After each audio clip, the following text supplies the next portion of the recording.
Welcome to Bible study, and we are continuing in Genesis, the Tower of Babel. Covered chapter 11, narration by Ariel Serrano. Genesis 11:1. And the whole earth was of one language and of one speech. Study notes. All people spoke the same language at this time. Humanity was united in communication and culture. This sets the stage for what will happen at the Tower of Babel. Genesis 11:2. And it came to pass as they journeyed from the east that they found a plain in the land of Shinar, and they dwelt there. The people moved together as one group. They chose to settle in one place instead of spreading out. This decision leads into the building of the tower. Genesis 11:3. And they said one to another, Go to, let us make brick and burn them thoroughly. And they had brick for stone, and slime had they for mortar. The people plan and work together. They use human skill and resources to build something strong. This shows confidence in what they could do on their own. Genesis 11:4.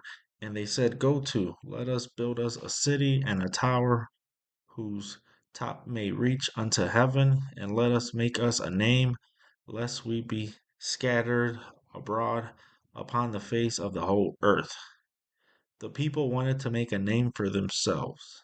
Their goal was pride, not honoring God. They wanted to stay together instead of following God's command to spread out. Genesis 11:5. And the Lord came down to see the city and the tower which the children of men builded. God sees everything people do. The tower was not as great as people thought compared to God. God personally looked at what humanity was building and why. Genesis 11:6. And the Lord said, Behold, the people is one, and they have all one language, and this they begin to do, and now nothing will be restrained from them, which they have imagined to do. The people were united and working together as one group. Having one language made it easy for them to plan and act together. God saw that human pride and imagination, without him, could lead them in the wrong direction. Genesis 11:7. Go to, let us go down, and there confound their language, that they may not understand one another's speech. God chose to step in to stop what people were doing. God confused their language so that they could no longer work together easily. This was an act of control and mercy to prevent greater pride and rebellion. Genesis 11:8. So the Lord scattered them abroad from thence upon the face of all the earth, and they left off to build the city. God caused the people to spread out across the earth. The building stopped because the people could no longer work together. This fulfilled God's original command for people to fill the earth. Genesis 11:9. Therefore is the name of it called Babel, because the Lord did there confound the language of all the earth. And from thence did the Lord scatter them abroad upon the face of all the earth. The place was called Babel because God confused the people's language. Different languages cause people to separate and move away. God used this event to spread people across the whole earth, not keep them in one place. Genesis 11:10. These are the generations of Shem. Shem was 100 years old and begot Arphaxad 2 years after the flood. The Bible now shifts from the Tower of Babel back to family history. Shem is one of Noah's sons, showing God's plan continues through generations. This verse connects the flood to the family line that will lead to Abraham. Genesis 11:11. And Shem lived after he begot Arphaxad 500 years and begot sons and daughters. Shem lived a long life after the flood, showing long lifespans continued for a time. God allowed Shem's family line to grow and multiply. This verse shows God steadily building future generations through one family line. Genesis 11:12. And Arphaxad lived 530 years and begot Salah. Arphaxad, Arphaxad is Shem's son, continuing the lineage. Genealogies show the careful record of God's plan through generations. Each birth moves God's promise and plan for humanity forward. Genesis 11:13. And Arphaxad lived after he begot Salah 403 years and begot sons and daughters. Arphaxad's family continued to grow through his long life. God's plan for humanity unfolds through these descendants. These genealogies highlight the careful progression of history. Genesis 11:14. And Salah lived 30 years and begot Eber. Salah is the next generation in Shem's line. Eber becomes an important ancestor as the Hebrews are named from him. God's plan continues through a single family line, preparing for future nations. Genesis 11:15. And Salah lived after he begot Eber 403 years and begot sons and daughters.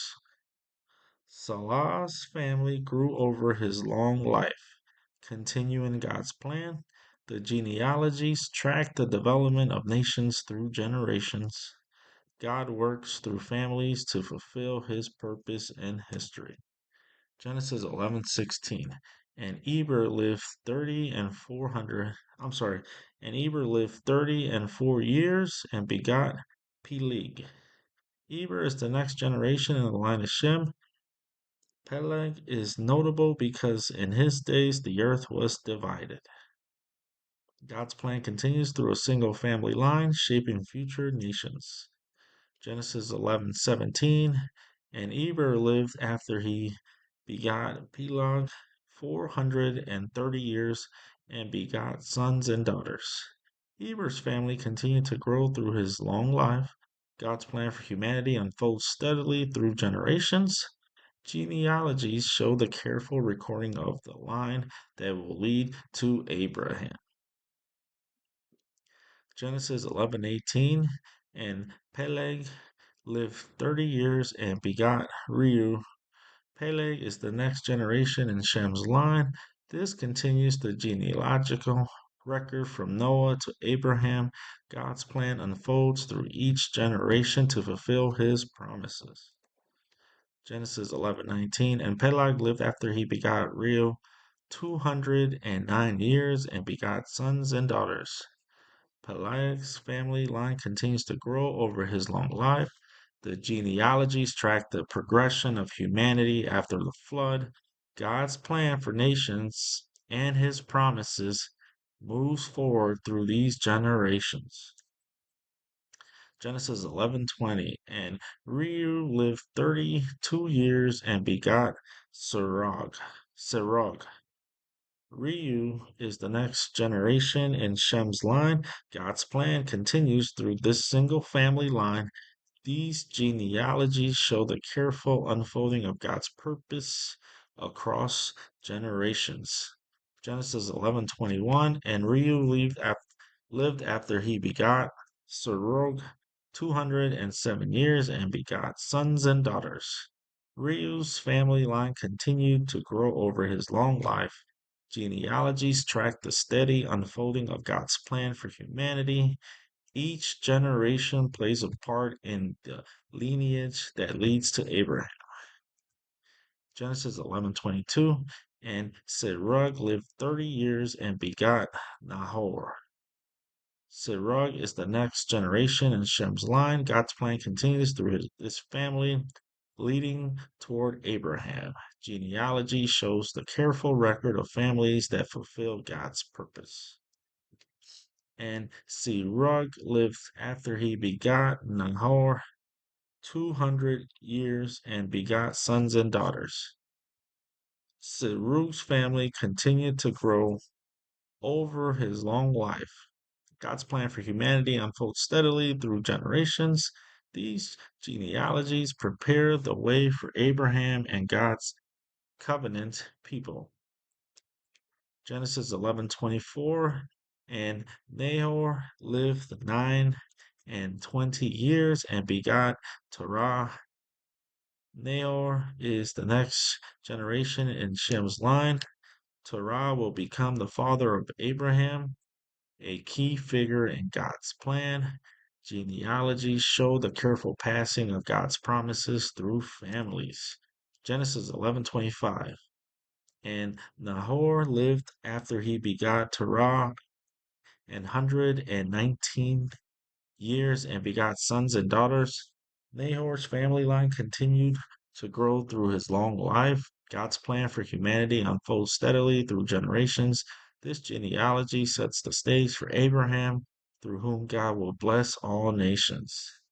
Genesis 11:26, and Terah lived 70 years and begot Abram, Nahor, and Haran.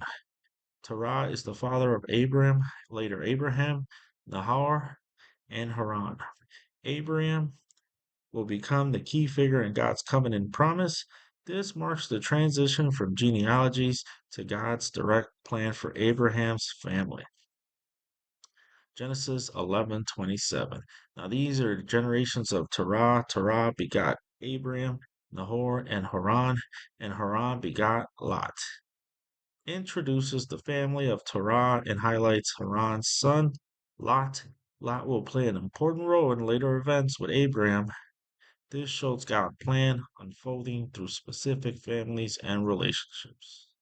Genesis 11:28, and Haran died before his father Terah in the land of his nativity in Ur of the Chaldees. Haran died young before his father Terah. He lived in Ur of the Chaldees, an important ancient city. God's plan continues through Abraham despite Haran's early death. Genesis 11:29, and Abraham and Nahor took them wives. The name of Abraham's wife was Sarai, and the name of Nahor's wife Milcah, the daughter of Haran, and the father of Milcah, and the father of Iscah. Abraham married Sarai, and Nahor married Milcah, showing family alliances. Marriage continues God's plan for families and future generations. This sets the stage for the covenant promise God will make with Abraham. Genesis 11:30, but Sarai was barren, she had no child.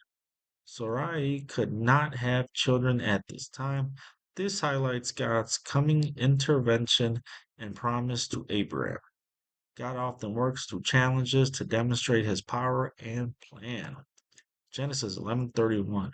And Terah took Abram his son, and Lot the son of Haran, his son's son, and Sarai his daughter-in-law, his son Abram's wife, and they went forth with them from Ur of the Chaldees to go into the land of Canaan, and they came unto Haran and dwelt there.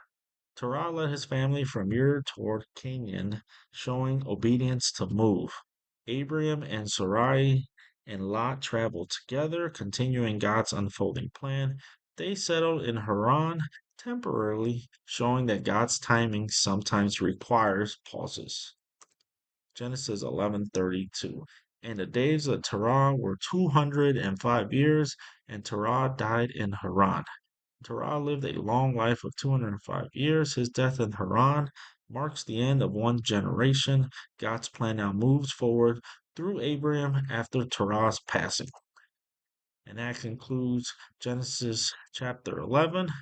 See you guys for the next Bible study.